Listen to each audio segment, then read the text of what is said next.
Hello everyone, this is Joanna Filatovich and I'm sending you warm and sunny greetings from me to you, and I have a subject for you that probably is for chosen ones. I have no idea how many people are interested in a new pattern that is sort of created now and during my sessions and conversations with women, especially with women, but few men also um, resonate with this sort of topics because it's about female aspects of us and how it changes during the cultures, and what was vivid in our past. It was this narcissistic relationships that created in many cultures all over the world, and this is not working. We are changing it right now. When I'm talking about aspects, I'm talking about aspects. I'm not talking about female as a woman or a man, because a man can have a female aspects that don't work for him, and a woman can have a male aspects also. So I'm going to talk about the classic way. How is it? How we need to transform it right now, and many of you do that already. So this may be helpful for those women or men who need to redirect, transform certain aspects of their relationship, their personality, that they don't work anymore. And I'm going to talk specifically about narcissistic. Correct me if I'm wrong. I'm totally okay with that. I'm not a native speaker, but here it is what I have for you. Narcissistic relationships. Do you know this program? My man, my lord, let me do it for you. So this is one of those programs that we're sustaining and are changing now, and especially in this time we need to change a lot of things, and some of the people are crashed with the speed of the transformation that every day they have, basically discovering 2 or 3 patterns within themselves that they didn't recognize before. So this may help, and I hope so. So please pass this to anyone that can truly help, but they're not ready to talk about it, and I will tell you why. Especially women. Most of the women suffer from that, but there are also men who can suffer from that. So this is not only topic important for women.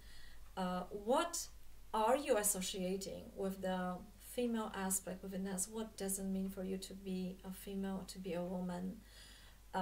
Maybe you can also share, because there's this collectiveness about it, but it's also individual association we have as a woman. You know the saying that after every strong man stands a strong woman? Well, I think that this is a prescription for narcissistic relationship. Why not together? Why they not going hand in hand or arm in arm? I have no idea how is that expression in English language, but together, to get somewhere together, to be in a partnership, because narcissistic relationships are like a mother. They are never equal. It's like a mother-child relationship. And I got this from a wonderful psychologist. She actually gave me a lecture, and she's not available right now, so I wish I can do interview with her. But she told me about another Professor Wardetzki, which was a German psychologist, and she was looking what is wrong with this woman diagnosed with borderline, and she discovered that narcissism within women is totally different than within men, and this can be very easily surpassed. So you would think that, okay, that woman maybe has a borderline or is bipolar or something else, but in a relationship she may be also in an opposite way narcissistic. So she talked about 2 types of narcissism, and with the first type everyone is familiar already. We know this person is narcissistic, we know that type, but the other type looks totally, flipped opposite to the first one. So here it is, a short test for you. Check it out, or maybe you helping someone, maybe you know someone who needs that, but just from me, please do not make aware anybody who doesn't wish to know about it. If someone doesn't wish or cannot take it, do not do it.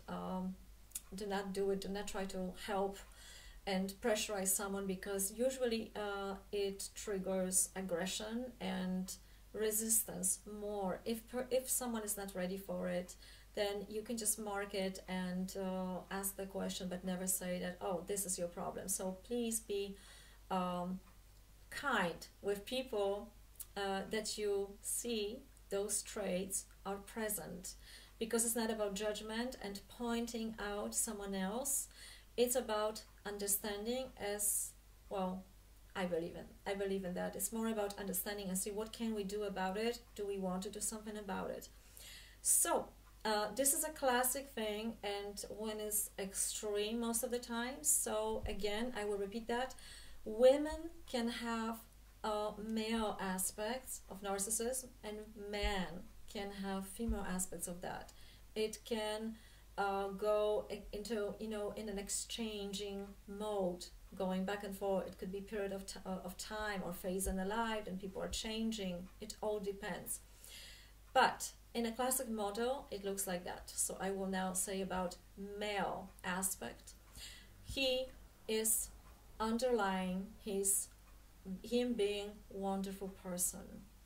He is having his self-worth by talking high of himself. So I am the God. I know the best. There's nobody there that knows better than I. Do you know someone like that? Or maybe someone in our leadership in the world, or in the past, I don't know, but just a thought. So anybody who's saying like that in a form of an absolute, that is a narcissistic trait. Male. Female, she is doing opposite thing. So she's underlying, she's I don't know if I say that word correctly, but she's talking about her low self-esteem. She's depressive, and she's helpless. She's just a woman. Is such a lady.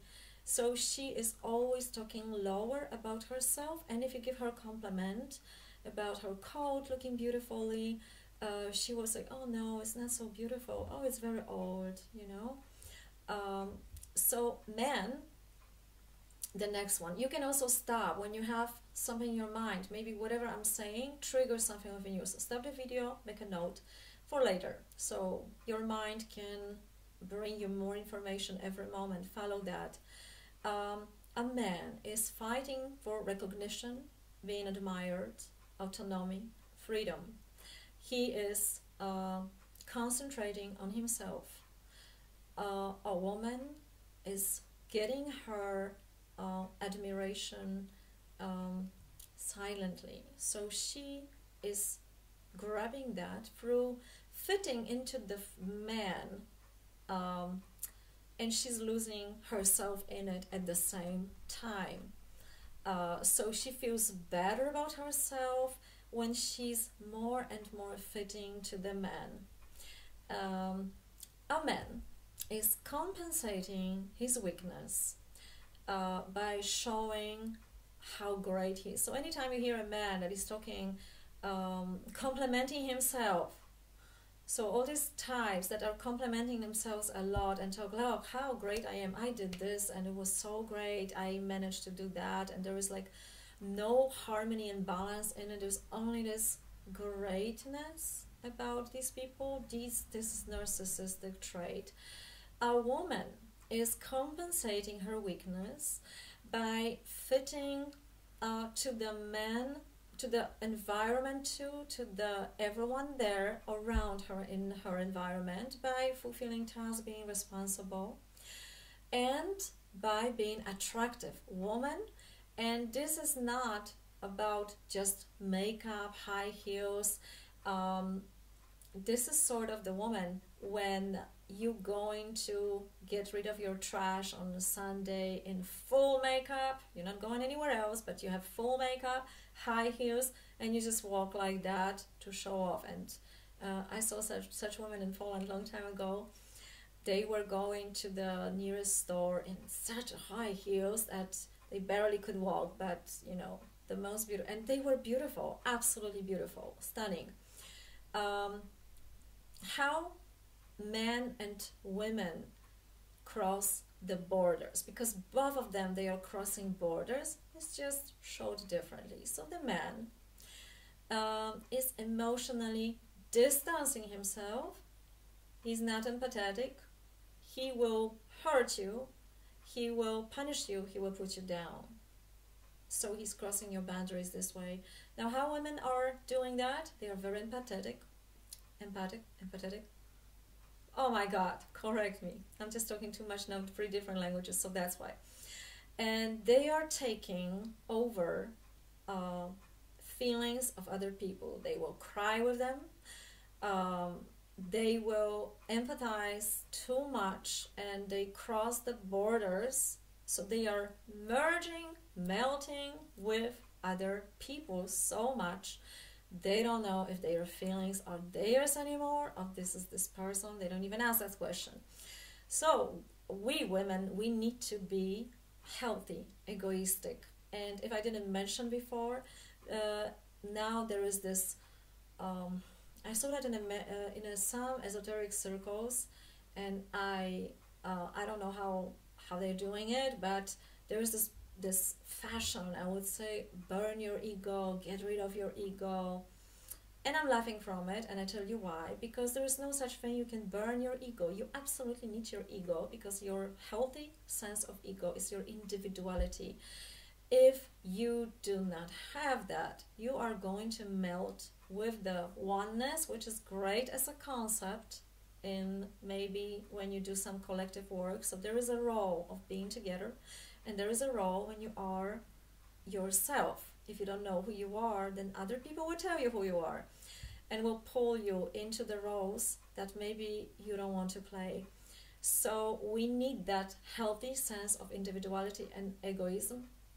Otherwise, there is just no proportion. We lose ourselves in it. And women, especially those extremely intuitive, they take over the thought, emotion of the people they are talking around. I don't know if that happens to you, but you can check that out. If you're going out with someone and you suddenly have a certain thought or feeling or emotion, say it out loud and see from the group who's going to pick that up. And it can be something simple like, I just have to go to the cinema right now, or I have to have that ice cream or something. And usually someone from the crowd is going to say, oh my God, I'm thinking about it for half an hour now.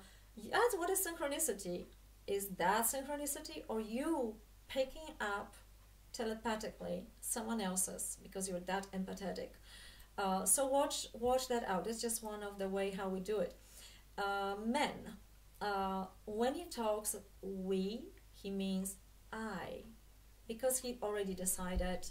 When a woman says we, she really thinks we, but she more thinks about him, because she takes on herself what he thinks. That's why you know that we fits perfectly. The problem is that the more she thinks we, the more she becomes negative, depressive, because something doesn't fit. She's fulfilling his needs, thinking it's hers. And then part of her personality suffers because she doesn't take care of those sides of herself. And some of you maybe know these sort of couples. When you call someone, the woman, you cannot have a conversation. Like I do this, or what about you? There's no conversation like that, because the woman will tell you we. She's in a relationship, and she's not going to say, I'm going to have a cup of coffee. She's going to tell you, we are going to have a cup of coffee. It's we. She's not going to even ask, add my husband or something. It's just we. So that's another tip how you can trace that maybe in your environment, maybe you see such couples there, or maybe you have a tendency to say we, because sometimes we do, and when it's in the balance, it's perfectly fine.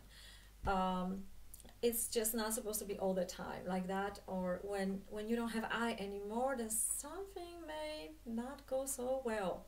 Okay, so a man is avoiding relationships, he's distancing himself, he needs more space, freedom, but he cannot do that because narcissist needs, he's not complete if he doesn't have an observer. Just like God needs an observer, the narcissist also needs an observer, because he needs to have a mirror of his greatness, how great he is. So he needs to have that female aspect, woman by his side, that will complete that perfect picture. And a woman, of course, will die to have that relationship with that man, and she will totally build her life around that man. So she will cancel her appointments to meet with him, she will work later, she will fulfill his needs first of all, so she has that time, she's just sneaking in and out between different tasks. She's going to think first about him, feeding him first, so he's gonna be, you know, fed in front of TV, so she can have that chat with the girlfriend or whatever, or do her work.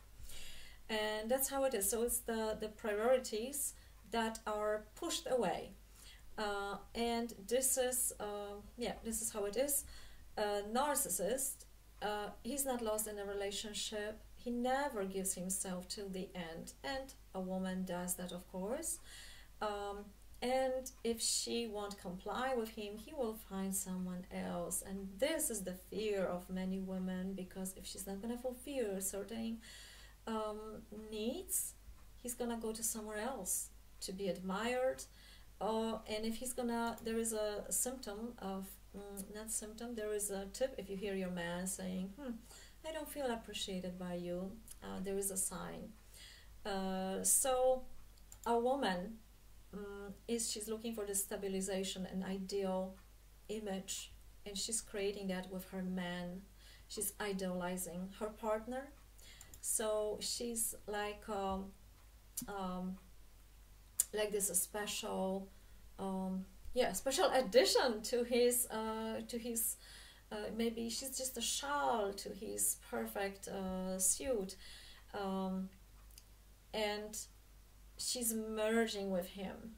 So he's just like a this director, and even though she is not a director, she will play that role with him.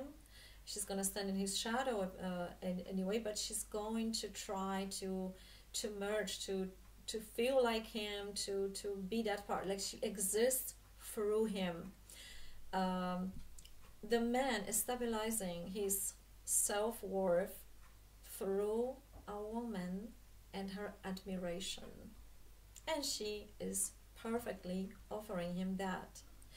And this is the moment when I'm coming to the point why it is so hard to break those sort of relationships, or change them, transform them, redirect them, because they fitting perfectly like that and even like that, so you cannot really do anything with it. So if you, as a woman or a man with another aspects, if you put your partner on the pedestal and you are identifying yourself with him, you're not going to crush him off that pedestal, because you would crush yourself. So if you throw him out, it means for you that you are also throwing away yourself, and then you may find yourself empty with nothing. So here is the important question: who are you without your partner? And who are you if you would not be in this relationship or connection to someone? So the next one, he's looking for the mother figure, and a woman is looking for a father figure, so safety, stability, and so on, of course. A man is open for being aggressive, whether on the different levels. There is this healthy level of aggression, and there is also going overboard. he's going to punish other people, and he's not ashamed that a woman is washing his clothes, underwear, you know. He's not ashamed of that. He has this program. This is the old traditional feminist, right, program. If she loves me, she will do that. She will clean. He will express it in words. He's gonna say, "You idiot, what a freak." She will feel things. So she will show her aggressiveness in a passive way. She won't do something. She will stop cooking. She will be very quiet, right? And we know how it works. A man, to not be hurt, he's protecting his ego through distancing himself, so he won't pick up the phone from a lady. Or in an argument, he will crash the doors, slam the doors. He won't answer. He will break up. He will be aggressive through words, and also sometimes physically. He will be arguing openly. And she will fall into that victim role, very likely, and she will try to run away. And she will try to not being heard by trying to cover everything and harmonize this as soon as she can and fit in. So please the man, so he's going to calm down. So she is avoiding being heard by immediately putting a harmony back into their relationship. A man is avoiding being heard by being aggressive and attacking a woman. So when she says that, "Oh honey, you didn't buy me this, I cannot make a dinner," or whatever, he will hear the criticism.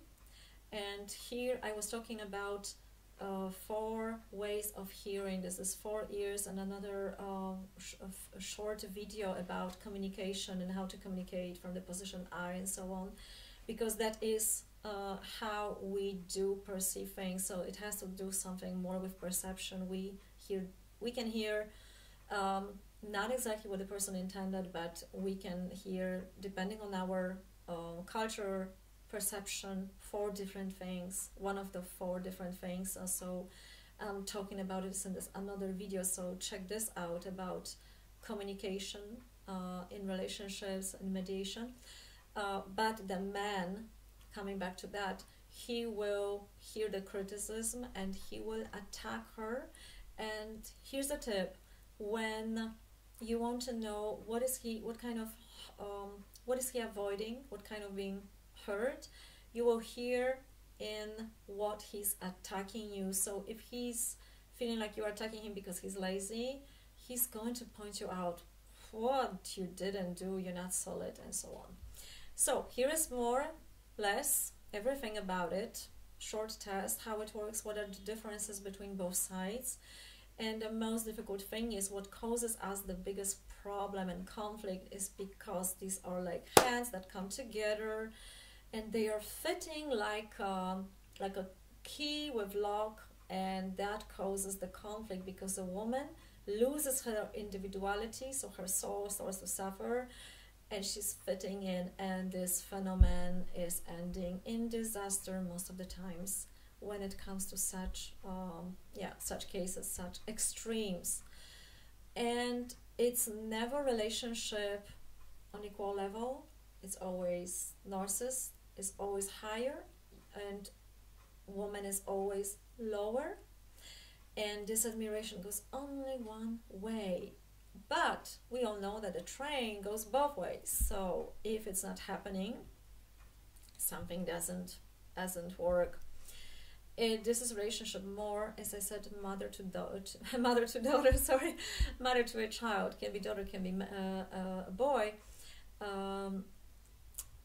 because a woman is usually, this is a nice word in Polish, it sounds powdering a child until it grows, and then she starts to expect things and teaches responsibilities, and that's how women are doing. They are powdering.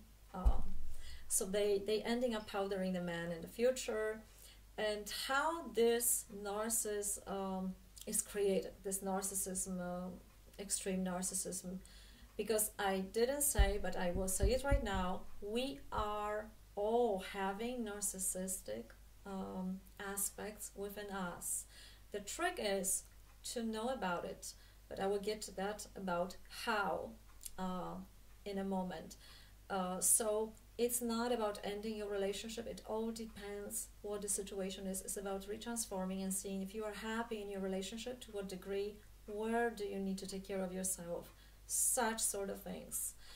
The narcissist is born through two channels. One is the powdering too much. The other one is powdering too little or lack of the powder. So overly taking care of someone is one thing, and not giving that attention is another one. And I was working with a few people, and the mothers one day didn't realize, like, what did I do wrong? And it's not about judgment. It's not about judging someone, but it's about tracing when in the history something happened that could affect the future of the son, or what went wrong. And if the woman, for example, is hiding girlfriend of her son, so another girlfriend can come in, there is usually something about it, like she's protecting, and she knows there is something wrong about it, but she's doing it anyway in order to help. And this is too much. So this is just one example of thousands. There is this interesting book. I didn't read it yet, but I am going to get there because it's recommended to me, so I probably recommend it to you already before reading it even. Robin Norwood, Women Who Love Too Much. That's just one. There are probably many materials about it, but just one of them for those who need it. How to come out of that circle.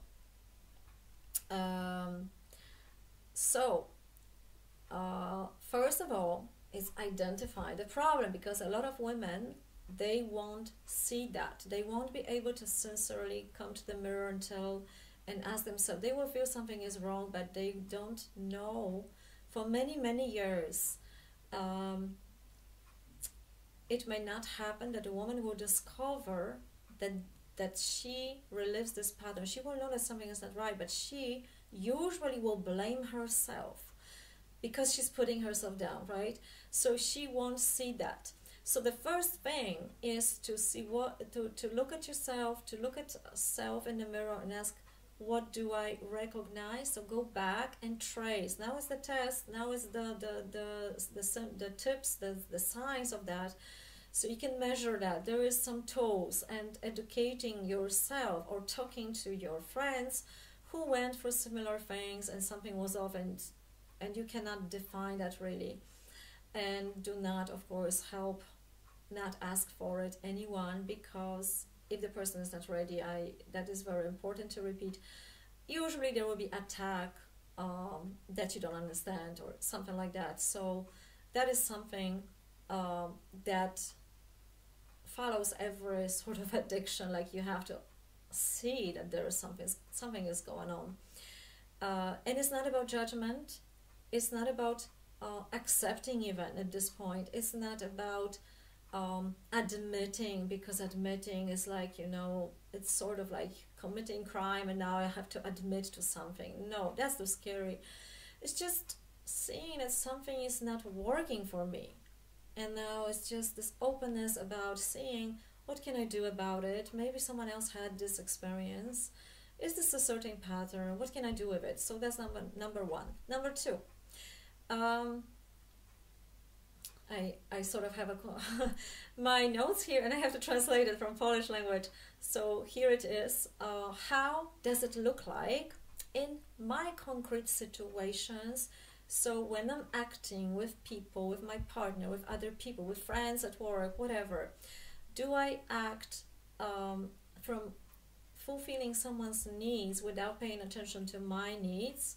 Because if I do not know who I am, what my needs are, I will be more likely fulfilling other people's needs. If I don't have my priorities, I will follow people's priorities. So this is about knowing yourself and paying attention, and in everyday life, every day, what's happening, how am I acting with other people. It's about consciousness with yourself. You basically don't change anything. You don't fight with anyone.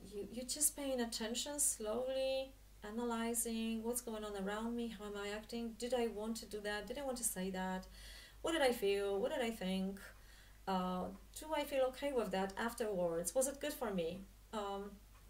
What would I do if something else, right? Sort of this kind of questions. And I'm going very fast here. Normally such a process with therapists takes some months, for some 2 years, for example. But I think that even if you start the process, if it's something very drastic, you can go through it within a month already, to start step by step without any pressure, accommodating certain changes. It all depends on your personal situation. So this identifying the problem is one thing, and it's also being honest about yourself, finding out your needs, who you are as a woman, as a person. This number 2, watching yourself, how you act with people, and just embracing the fact like, oh crap, I didn't act from my need. I actually compromised my time, my energy, because I wanted to help someone. So you're starting to see those things, how it's happening in your everyday life. Number 3, how can I change that? So now you're preparing alone or with your coach, therapist, strategy, how you can change that. And if it's very extreme, a lot of women, every woman I would suggest in extreme cases to separate yourself physically from the partner, because it's just too tight. You cannot know who you are if you are so empathetic and intuitive that you are sensing telepathically his thoughts, emotions, needs, pressurizing what's going to happen. You just are merging. You have to stay alone. In some cases, I know women that told me that they kept going. They still say, I can do this.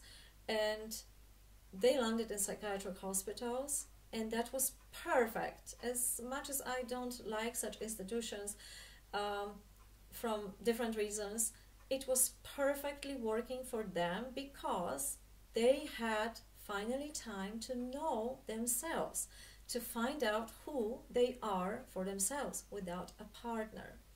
So this is very important. In most cases, is this extreme cases, to distance yourself physically. It will trigger reaction, strong reaction from the partner, because you are breaking the system. And he already has the system is safe, it's good, it's working for him. For narcissists, the system works always. His relationship is happy, but your relationship is not happy. So that is also this typical difference in such relationships. And if you feel pressurized by a man, like, okay, how long are you going to be alone now? I'm waiting for you. You know, I'm very patient with you, right? So this needs time. And, you know, even from the Bible, Jesus was 40 days alone, right? And how to say that to your partner, if you have to, if you do have some problems with that, it's also good to talk about it with a coach, therapist, a work friend. But you can also use the ready sentence that goes sort of like this, like, hey, look, I'm here with myself today at this point. I have no idea. I have no idea where I'm going to be in a few days, month. So I'm asking you, do you want to give us a chance or not?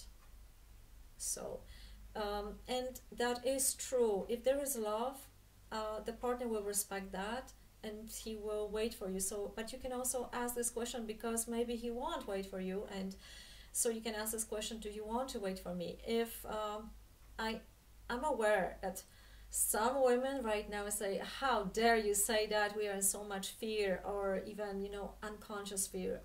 A lot of women are very much afraid of doing that, because they are scared they are going to be left alone. And this is the reason why they do not make that decision until it becomes so bad they are in another institution alone, to finally find out who they are. So if you are scared that this is going to happen, there is nothing I can tell you. It's very likely that it's just your fear, and that there is love, because if you are in a long relationship, there must be something that connects you, and it's not about breaking up. And if you state that you are not into breaking, you just want to figure out who you are, then both of you have something good to look for.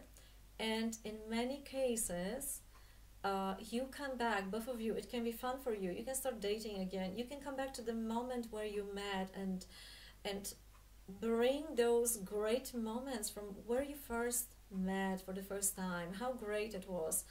And those memories can be helpful for you when you start dating already your partner.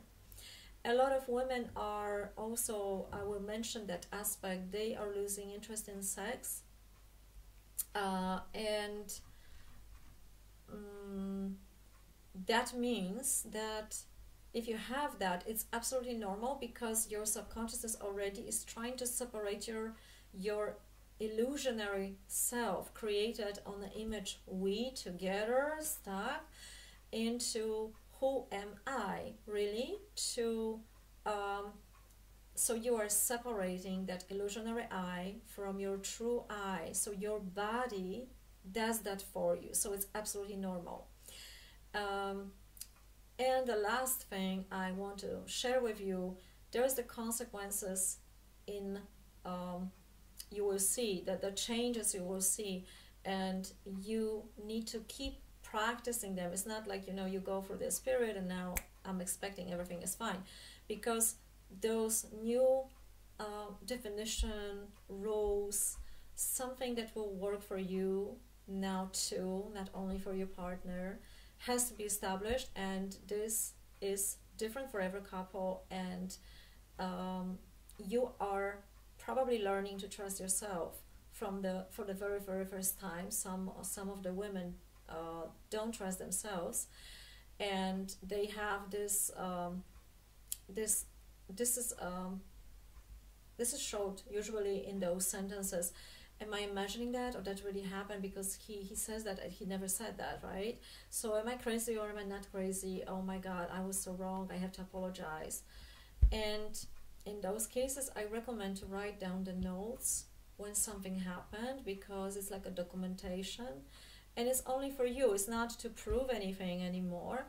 You don't have to argue, you don't have to get into fights, you don't have to pretend, but to you, it's the most important thing to learn to trust yourself. If you have facts, you can rely on the facts, as long as you are not drunk writing it. And you are writing what really happened, what happened. Sure, the other side can still tell you, oh, you put it out of the context. It wasn't like that.